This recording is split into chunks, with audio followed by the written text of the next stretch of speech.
Hey y'all, we're gonna try to do a little weekend footage once a week, and we'll post it on Mondays, but it'll be a week out.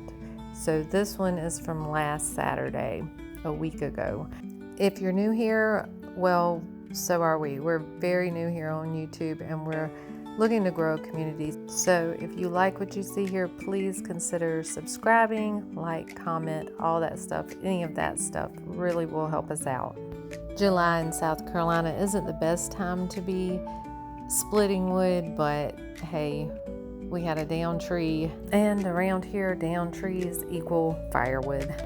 And they are using a log splitter that Danny built for us several years ago. I'd say about 10 years ago.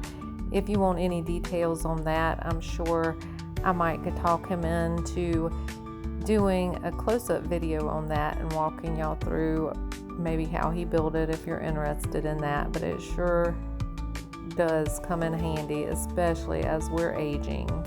They'll get done with this, come in and eat some breakfast, and then I'll get busy in the kitchen.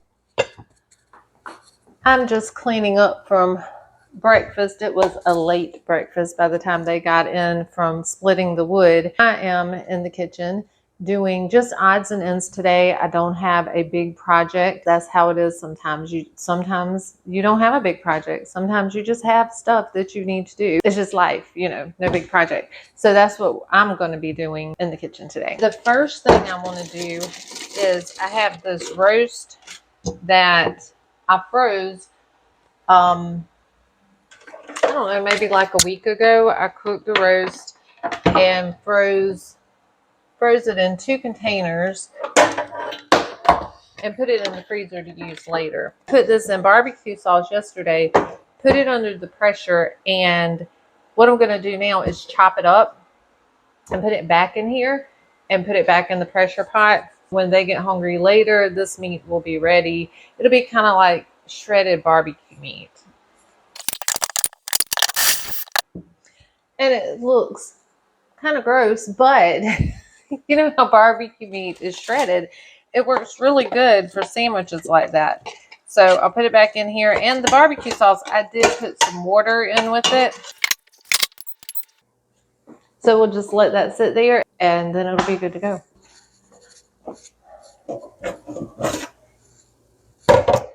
And the next thing I have on my to-do list today is elderberry juice. I covered the elderberries with water yesterday and cooked them for 30, 45 minutes, maybe an hour, I don't know, on really low while I did other things. And I did not get around to straining them. Okay, elderberry juice. We're going to strain that.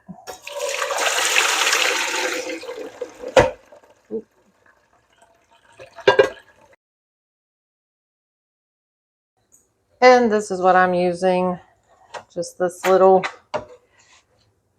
masher strainer thing. And then I will run it through a nut milk bag, because I think I'm going to make jelly out of this. So I don't really want much texture in my jelly.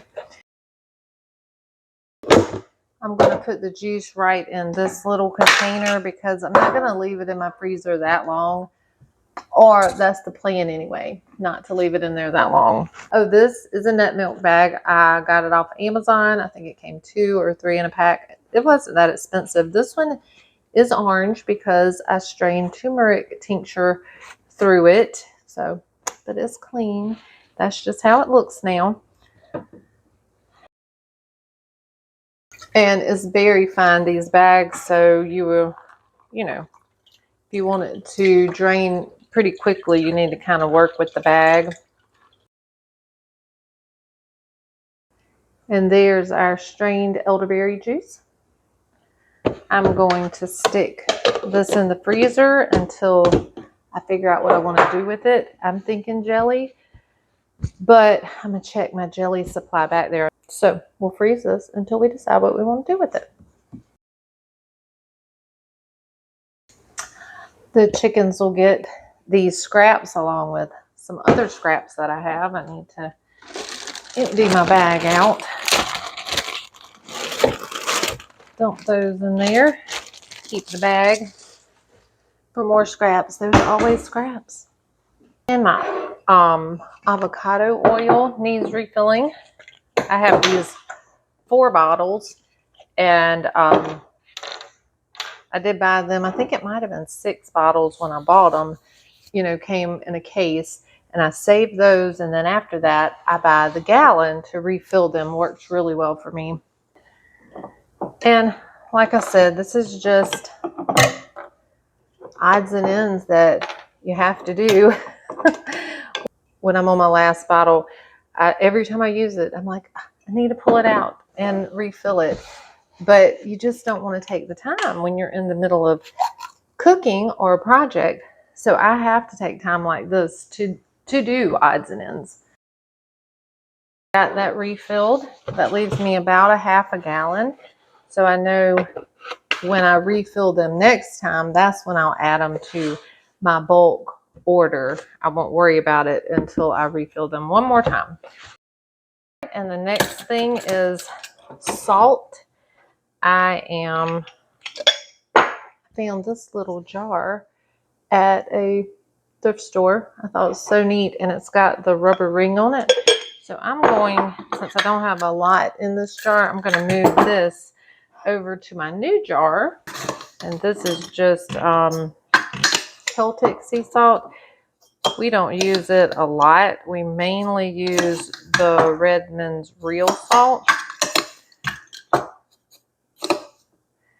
But I do like them. I keep a little container of this on my table. I'll just eat a grain or two. Preferably when I'm drinking water, but if not, just eat a grain or two. I think the minerals in it are something that my body really needs.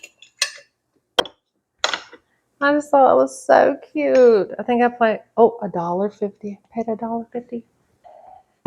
And then the Redmond's real salt. This is a 10-pound bucket. A little over half used. It lasts a pretty good while. And I just top all my salts off whenever I see. This one was empty. This is the real reason to have to pull it out.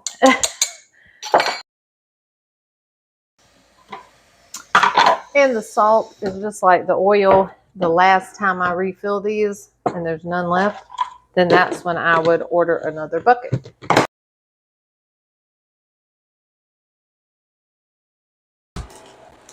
And I have these sugar peas. I need to get a gallon bag out to take inside the house.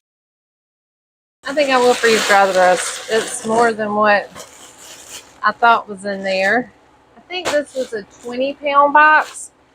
I think I have some in the freeze dryer now. I think that's the second load I've done, and then I have this many left.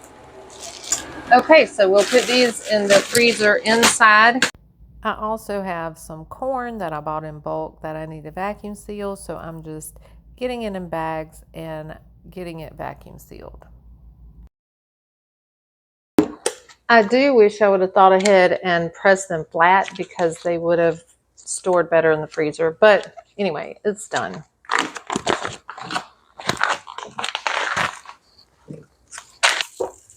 And I have onions that I need to clean up. So I'm going to go ahead and chop these and vacuum seal them. I'll have that out. And these are onions that we grew this year in our garden.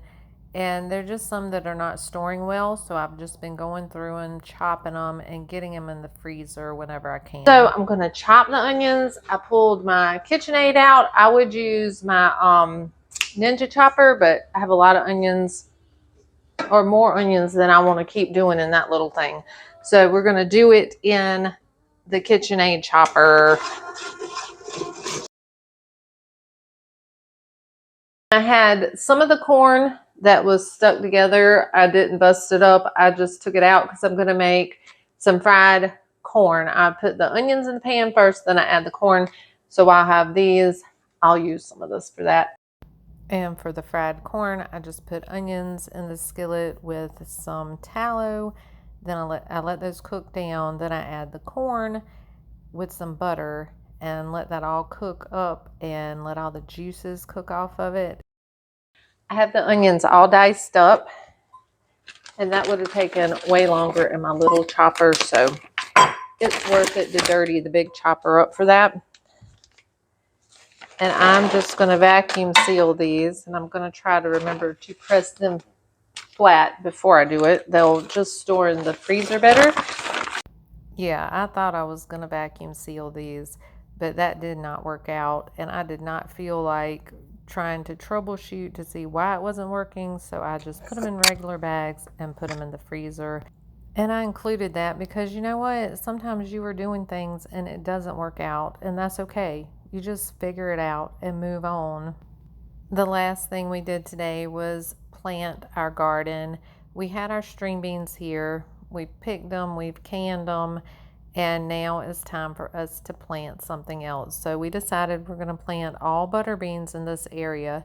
To the right, where you can see lots of weeds, there's actually peanuts in there, and that's the first time we've ever planted peanuts. Who knows if we'll make peanuts, but if they're done in time, we're going to plant peas there. Once we finish this, we'll feed all our critters, and then we are done for the day. Thanks so much for watching, and we'll see y'all next time.